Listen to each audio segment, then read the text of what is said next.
नमस्कार मित्रों। आज काफ़ी लंबे समय के बाद आप सबके समक्ष फिर से मौजूद हूँ।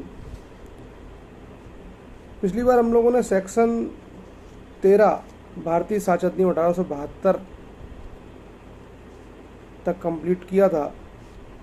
कुछ व्यस्तताओं के चलते मैं उसको कंटिन्यू नहीं कर पाया, परंतु जैसा कि आप सब जानते हैं कि जुलाई से नया कानून लागू होने वाला है, इसलिए मैंने विचार किया कि इस एविडेंस एक्ट को जल्दी से अपन ख़त्म कर लेते हैं। तो सेक्शन 14 को आज मैं आपके सामने कंक्लूड करूंगा, जो कहता है कि facts showing existence of state of mind और ऑफ बॉडी और बॉडली फीलिंग्स, यानी मन या शरीर की दशा या शारीरिक संवेदना का अस्तित्व दर्शित करने वाले तथ्य। तो ये जो सेक्शन है वह मन की या शरीर की जो अवस्था है या जो आपकी बॉडीली फीलिंग्स है उनको दर्शाने वाले फैक्ट्स को रिलेवेंट घोषित करता है। जैसे कि हम इसको पढ़ेंगे तो इसमें लिखा है कि fact showing the existence of any state of mind such as intention, knowledge, good faith, negligence, rashness, ill will or goodwill towards any particular person, or showing the existence of any state of body or bodily feeling are relevant when the existence of any such state of mind or body or bodily feeling is in issue or relevant।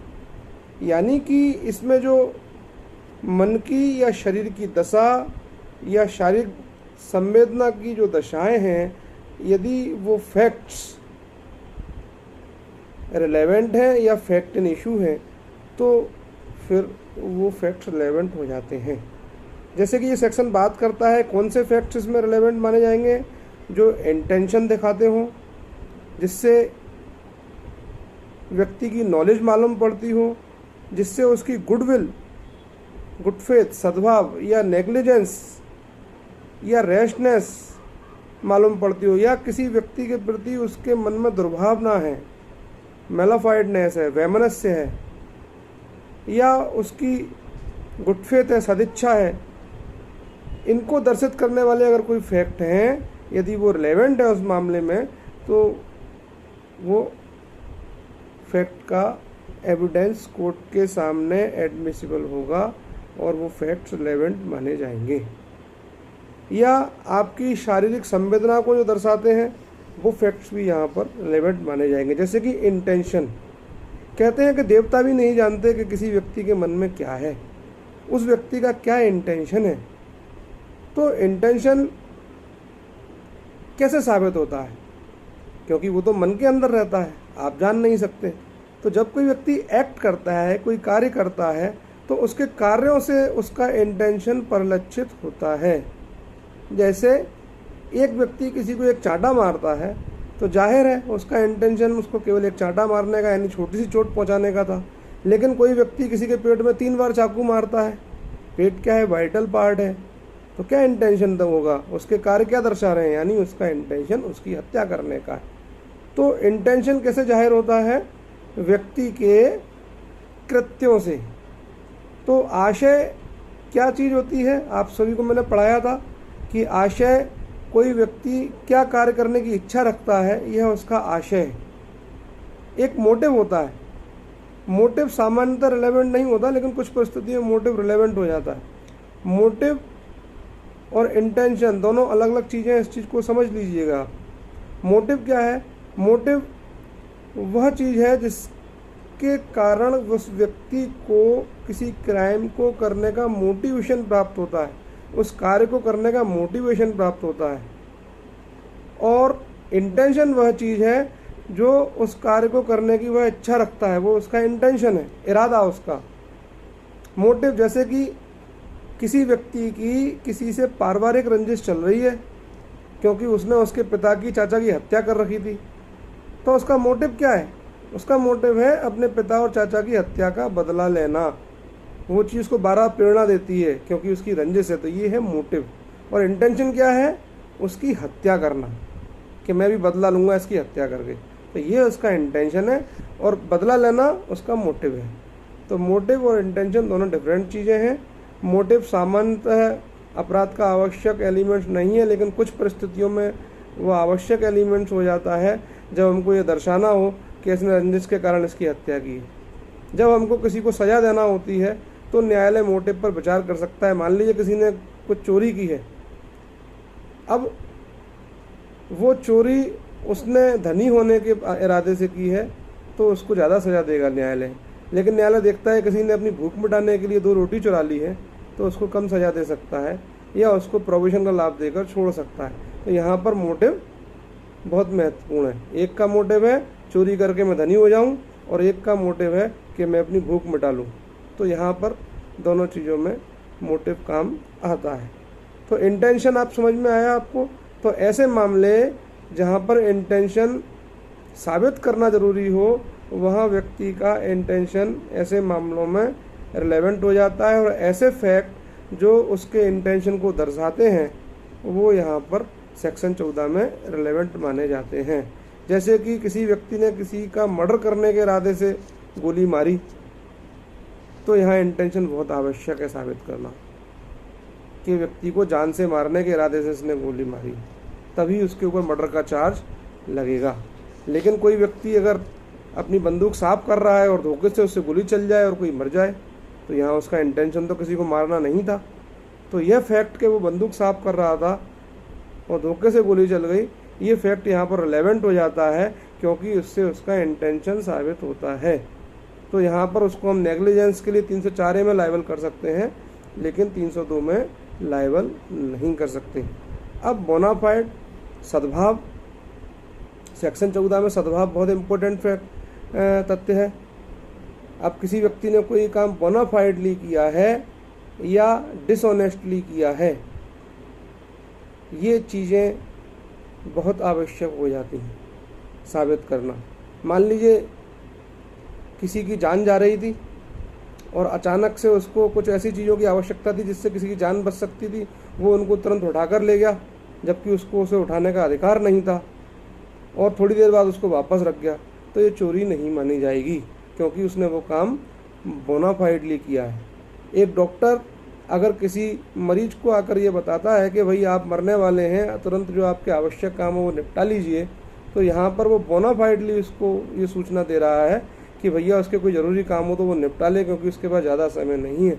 यहाँ पर doctor का mala fide intention नहीं है, इसलिए यदि उसकी उस सूचना को देने से मृत्यु हो जाती है तो यहाँ डॉक्टर को लायबल नहीं ठहरा सकते। तो बोनाफाइडली अगर काम किया है, सद्भावना से अगर काम किया है, तो फिर हम उसको ऐसे अपराधों की लायबल नहीं कर सकते। और ऐसे अपराध जिनमें सद्भावना को साबित करके बचा जा सकता है, वहाँ ऐसे फैक्ट रिलेवेंट हो जाते हैं जिनसे उसका सद्भाव दर्शित होता हो। अब नेग्लिजेंस, अब उस व्यक्ति की नेग्लिजेंस थी या नहीं थी, यह दर्शित करने वाले फैक्ट भी सेक्शन 14 में रिलेवेंट हो जाते हैं। एक व्यक्ति भरे बाजार में रॉन्ग साइड में 80 की स्पीड पर अपने वाहन को चला रहा है, तो ये फैक्ट क्या दर्शा रहा है? ये फैक्ट दर्शा रहा है कि वो नेग्लिजेंट है, वो उपेक्षापूर्वक गाड़ी चला रहा है जिसके कारण एक्सीडेंट हुआ।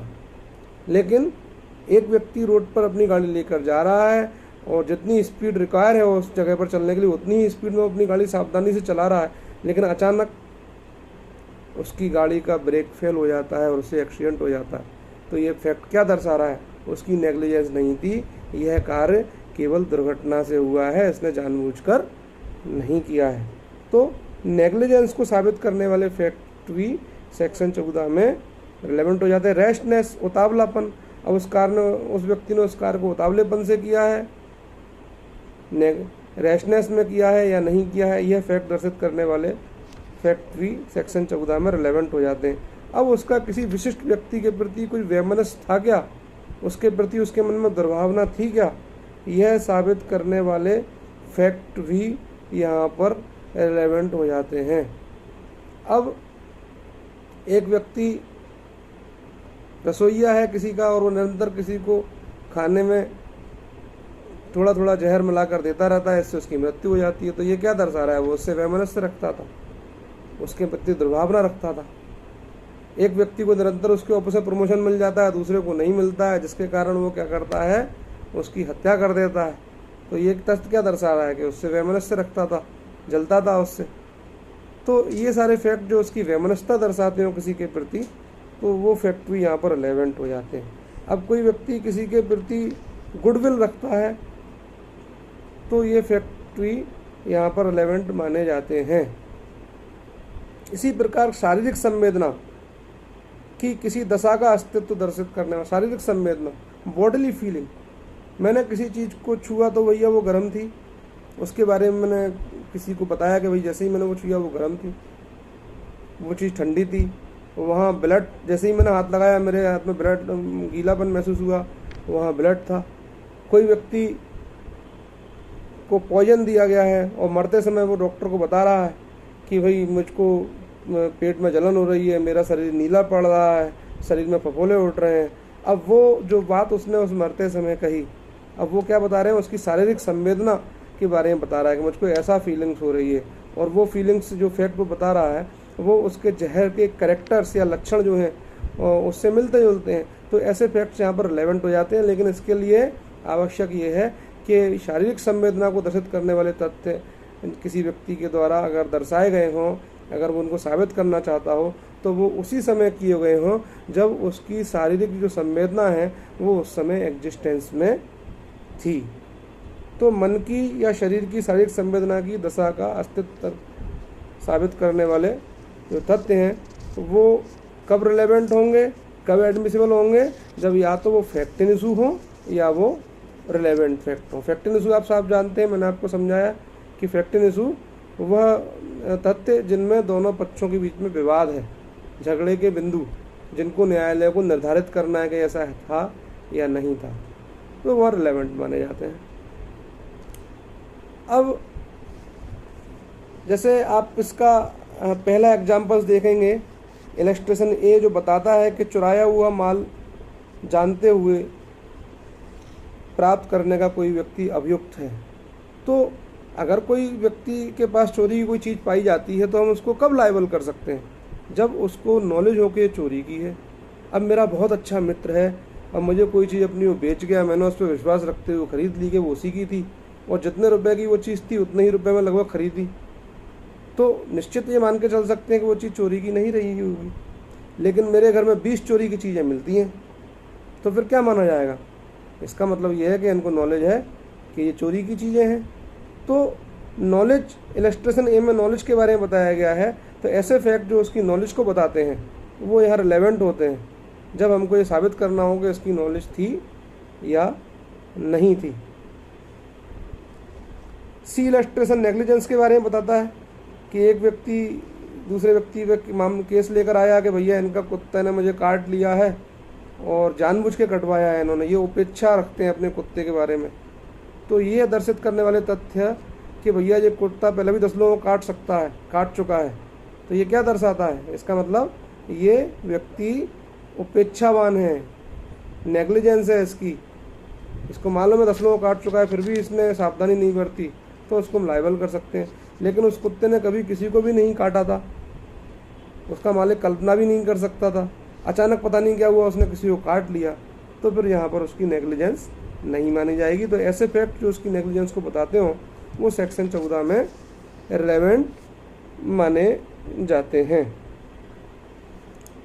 अब बहुत सारे इलस्ट्रेशन हैं, इसमें आप लोग पढ़ लीजिएगा, क्योंकि सारे इलस्ट्रेशन मैं आपको समझाऊंगा तो बहुत लंबा समय लगेगा। अगर किसी को किसी इलस्ट्रेशन में दिक्कत हो तो वो कमेंट्स करके मुझसे पूछ सकता है, मैं उसको समझा दूंगा। अब इसके जो एक्सप्लेनेशन है उनको समझना थोड़ा सा ज़रूरी है कि जो इसका एक्सप्लेनेशन फर्स्ट कहता है कि a fact relevant is showing the existence of a relevant state of mind must show that the state of mind exist not generally but in reference to the particular matter in question.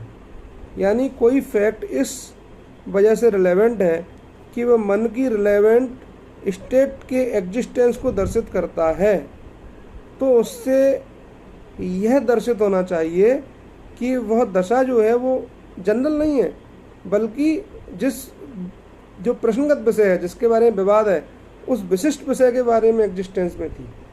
कहने का मतलब ये है कि mister B mister A पर एक case लेकर आए कि भैया ये इन्होंने मुझको एक गाड़ी दे दी जो अनफिट थी, जिसकी वजह से मेरा एक्सीडेंट हो गया है, तो वो उसके बारे में नेग्लिजेंस था या नहीं था।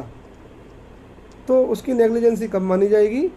जब यह फैक्ट वो बताता है कि मैंने पहले भी 6 बार इससे कहा था कि ये गाड़ी सही नहीं है, इसको सही करा लीजिए, लेकिन बार बार यही गाड़ी इसने मुझको दी, तो इसका मतलब वो जानता था कि ये गाड़ी गड़बड़ है, उसके बाद भी उसने उसको दी। तो फिर वो मन की दशा विशिष्ट विषय के बारे में, उस विशिष्ट वाहन के बारे में वो दशा यहाँ पर रिलेवेंट होगी। लेकिन ये फैक्ट शामिल लाया जाता है कि सभी लोगों को ऐसी गाड़ियाँ देता था, तो ये फैक्ट यहाँ पर रिलेवेंट नहीं है, क्योंकि हमको तो पर्टिकुलर उस मामले को निपटाना है। भैया आप बताइए, आपको दी क्या इसने गाड़ी? औरों को गाड़ियाँ ख़राब दी, इससे हमें कोई मतलब नहीं है। आपको पहले कभी इसने ख़राब गाड़ी दी है क्या? तो ये सारी चीज़ें यहाँ पर रिलेवेंट हो जाती हैं। एक्सप्लेनेशन 2 इसका ये बताता है कि जब किसी अपराध के एक्यूज का ट्रायल चल रहा है और अभियुक्त के द्वारा पहले कभी अपराध का किया जाना अगर रिलेवेंट हो उस मामले में, तब उसकी जो प्रीवियस कन्विक्शन है, पूर्व दोष सिद्धि है, वो यहाँ पर रिलेवेंट मानी जाएगी। तो पूर्व दोष सिद्धि हम पढ़ते हैं सेक्शन 52, 53, 54 के आसपास कुछ सेक्शंस हैं जहाँ बताया गया है कि चरित्र का साक्ष्य सामान्यतः ग्राह्य नहीं होता, लेकिन पूर्व दोष सिद्धि कुछ मामलों में ग्राह्य हो जाती है। किस दशा में? उस दशा में ग्राह्य हो जाती है जब हम सेक्शन 75 आईपीसी पढ़ते हैं, जो बताता है कि भाई किसी व्यक्ति को कोई ऐसा अपराध जो उसने पहले किया है उसमें उसको सज़ा मिली है, दोबारा वैसा ही अपराध करता है तो उसको बढ़ा हुआ दंड दिया जाएगा। ऐसी दशा में प्रीवियस कन्विक्शन सेक्शन 14 में रिलेवेंट हो जाता है, और ऐसी परिस्थितियों में हम उसके प्रीवियस कन्विक्शन का एविडेंस यहाँ पर दे सकते हैं और वो रिलेवेंट माना जाएगा। तो मित्रों, मैंने अपना पूर्ण प्रयास किया कि आप सेक्शन 14 को अच्छे से समझ सकें। एक बार फिर शॉर्ट में मैं आपको बता देता हूँ कि इंटेंशन, नॉलेज, सद्भाव, नेग्लिजेंसी, रैशनेस यानी उतावलापन, वैमनस्यता, सदिच्छा दर्शित करने वाले जो फैक्ट हैं वो सेक्शन 14 के तहत रिलेवेंट हो जाते हैं। अगर ऐसे फैक्ट जो हैं वो अगर रिलेवेंट हैं उसमें या फैक्टन इशू से संबंधित हैं, तो इन चीज़ों को दर्शित करने वाले जो तथ्य हैं वो रिलेवेंट माने जाते हैं। बहुत बहुत धन्यवाद। शुभ रात्रि।